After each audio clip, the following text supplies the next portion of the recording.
Hello everyone, मैं हूं आंचल पाठक और 5 पैसा में आपका स्वागत है। आप सबने SIP के बारे में तो सुना ही होगा।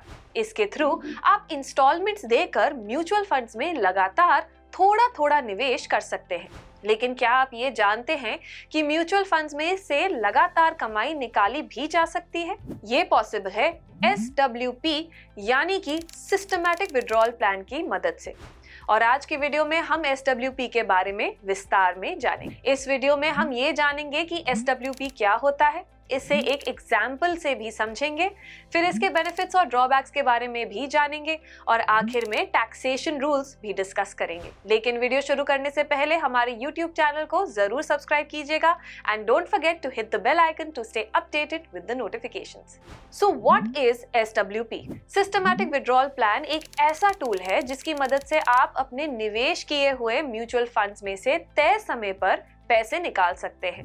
यह तरीका SIP से बिल्कुल अलग है, जिसमें आप एक तय समय पर पैसे जमा करते हैं और फंड्स की यूनिट्स खरीद लेते हैं। SWP में आप एक तय समय पर पैसे निकाल सकते हैं और उसी हिसाब से आपकी यूनिट्स बेची जाती हैं। SWP में आपको अमाउंट और फ्रीक्वेंसी का मैंडेट देना होता है, मतलब कि आपको फंड हाउस को बताना है कि आप कितना अमाउंट निकालना चाहते हैं और कितनी बार, यानी कि हर महीने, हर 3 महीने या फिर हर 6 महीने में से। साथ ही आपको तय तारीख भी बतानी होती है। फिर फंड हाउस आपकी चुनी हुई रकम के हिसाब से यूनिट्स बेचता रहता है और आपके बैंक अकाउंट में पैसे आ जाते हैं। चलिए अब समझते हैं कि आखिर SWP में कैसे लगातार पैसे मिलते हैं और कैसे यूनिट्स बेची जाती हैं। मान लीजिए आपने X म्यूचुअल फंड में लमसम के जरिए 10,000 रुपीज निवेश किए हैं और फंड की NAV यानी नेट एसेट वैल्यू 50 रुपीज है, तो आपको X म्यूचुअल फंड की 200 यूनिट्स मिल जाएंगी। SWP शुरू करने के लिए आपको फंड हाउस को 2 बातें बतानी पड़ती हैं। एक तो आपको ये बताना है कि आप कितना पैसा निकालना चाहते हैं और दूसरा ये कि कितनी बार आप पैसा निकालना चाहते हैं। अब आपने X म्यूचुअल फंड में SWP शुरू कर दिया है और मैंडेट दिया है कि हर महीने की 5th तारीख को आपको 1000 रुपीज दिए जाए। तो पहले महीने की 5th तारीख को अगर X म्यूचुअल फंड की NAV 45 रुपीज है, तो आपको 1000 रुपीज देने के लिए फंड हाउस करीब 22 यूनिट्स बेच देगा। और अगर अगले महीने की 5th को फंड की NAV 56 रुपीज हो जाती है, तो फंड हाउस करीब 18 यूनिट्स बेच देगा। इस तरह आपके पास करीब 160 यूनिट्स बच जाएंगी। ऐसे करते करते ये SWP प्रोसेस तब तक चलेगा जब तक आपकी सारी यूनिट्स खत्म नहीं हो जाती। नहीं तो आप SWP का समय भी निर्धारित कर सकते हैं, जैसे कि 3 महीने, 6 महीने या फिर 1 साल तक के लिए। लेकिन हर एक विड्रॉल के बाद जो भी यूनिट्स बचेंगी, उन पर आपको म्यूचुअल फंड की परफॉर्मेंस के हिसाब से रिटर्न्स मिलते रहेंगे। इस एग्जाम्पल से एक बात और पता चलती है कि समय के साथ आपकी X म्यूचुअल फंड में होल्डिंग्स कम होती चली जाएंगी।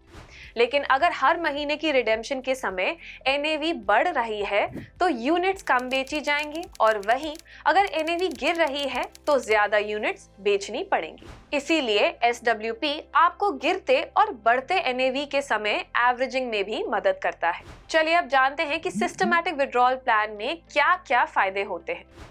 Number 1, regular income and returns. SWP की मदद से आप एक लगातार कमाई का साधन बना सकते हैं और साथ ही अपने निवेश के गोल को भी पूरा कर सकते हैं, क्योंकि इसमें आप अपनी जरूरत के हिसाब से पैसा निकाल सकते हैं और साथ ही बची हुई निवेश की राशि पर भी कमाई होती रहती है। Number 2, helps in averaging. जैसे SIP म्यूचुअल फंड्स में निवेश करते समय रुपी कॉस्ट एवरेजिंग का फायदा देता है, वैसे ही SWP भी विड्रॉल्स की कॉस्ट को कम करने में मदद करता है। SWP में तय अमाउंट निकालते समय अगर NAV ज्यादा है तो आपकी होल्डिंग्स में से कम यूनिट्स बेची जाएंगी, और ऐसे ही बढ़ती और कम होती NAV में आपको फायदा हो सकता है। साथ ही आपको ये भी देखने की जरूरत नहीं पड़ती कि किस वक्त यूनिट्स बेचना आपके लिए ज्यादा फायदेमंद साबित होगा। Number 3, convenience. SWP में आपको सिर्फ फंड हाउस को ऑनलाइन मैंडेट देना होता है और वो तय समय पर खुद यूनिट्स बेचकर आपके लिंक्ड बैंक अकाउंट में पैसा डाल देता है। ये प्रोसेस ऑटोमेटेड होता है, जिसका मतलब ये है कि आपको खुद यूनिट्स बेचने की सिरदर्दी नहीं लेनी पड़ती।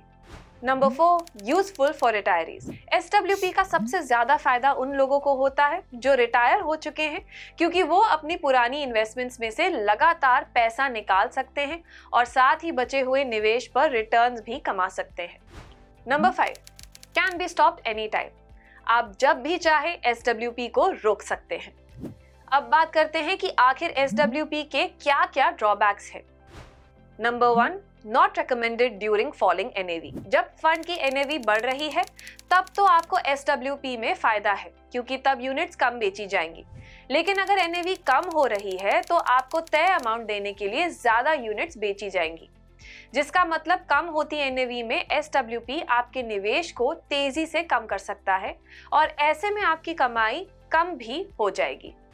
Number 2, higher withdrawals can reduce invested capital. अगर आप रिटर्न से ज्यादा पैसा निकालते हैं तो ऐसे में आपका निवेश किया हुआ पैसा तेजी से खत्म होता रहेगा, क्योंकि SWP में आपको तय अमाउंट मिलता ही है, फिर चाहे म्यूचुअल फंड में कमाई हो रही हो या नहीं। मान लीजिए फंड आपको 8% रिटर्न्स दे रहा है और अगर आप 10% से SWP से पैसा निकाल रहे हैं तो आपका निवेश किया हुआ पैसा कम होता चला जाएगा, जिसका मतलब आपको कमाई करने का ज्यादा मौका नहीं मिलेगा। Number 3, exit load. अगर आप फंड में से एग्जिट लोड पीरियड से पहले एक तय लिमिट से ज्यादा यूनिट्स बेच देते हैं तो आपको उस पर एग्जिट लोड भी नहीं देना पड़ता है। इसका मतलब SWP में भी आपको एग्जिट लोड पीरियड खत्म होने तक का इंतजार करना पड़ता है, जो कि हर एक म्यूचुअल फंड में अलग अलग होता है। आखिर में बात करते हैं कि SWP की कमाई पर कैसे टैक्स लगता है।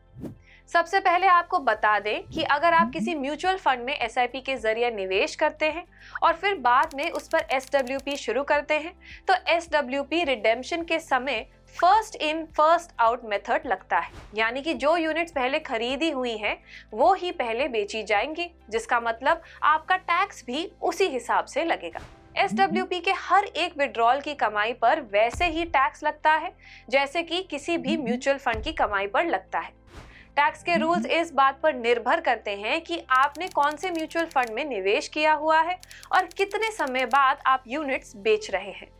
Number 1, equity oriented mutual funds. अगर आप इक्विटी ओरिएंटेड म्यूचुअल फंड्स में निवेश करते हैं जो कि 65% से ज्यादा पैसा इक्विटी इंस्ट्रूमेंट्स में निवेश करते हैं तो एक साल से पहले SWP के विड्रॉल्स पर आपको शॉर्ट टर्म कैपिटल गेन्स मिलेंगे, जिस पर 15% टैक्स देना होगा। वहीं अगर आप एक साल के बाद SWP शुरू करते हैं जिसमें आपके long term capital gains 1 lakh rupees से ज्यादा होते हैं तो आपको 10% टैक्स देना होगा। Number 2, other than equity oriented mutual funds. जो म्यूचुअल फंड्स 35% से कम पैसा इक्विटी इंस्ट्रूमेंट्स में निवेश करते हैं जैसे कि डेट फंड्स, उनके विड्रॉल्स की कमाई आपकी कुल इनकम में जोड़ी जाती है और फिर आपके इनकम टैक्स स्लैब रेट के हिसाब से ही टैक्स लगता है। कुछ म्यूचुअल फंड्स 35% से ज्यादा इक्विटी इंस्ट्रूमेंट्स में निवेश करते हैं, लेकिन 65% से कम इक्विटी में निवेश करते हैं, जैसे कि multi asset allocation funds, balanced hybrid funds और डायनामिक एसेट एलोकेशन फंड्स। अगर आप 36 मंथ से पहले SWP शुरू कर देते हैं तो आपको शॉर्ट टर्म कैपिटल गेन्स मिलेंगे, जिस पर टैक्स आपकी कुल इनकम टैक्स के टैक्स स्लैब रेट के हिसाब से ही लगेगा। वहीं अगर आप 36 मंथ के बाद यूनिट्स बेचते हैं तो LTCG टैक्स पर 20% टैक्स लगेगा इंडेक्सेशन के बाद। तो देखा आपने कि कैसे आप म्यूचुअल फंड्स में सिस्टमैटिक विड्रॉल प्लान शुरू करके आसानी से लगातार कमाई का साधन बना सकते हैं।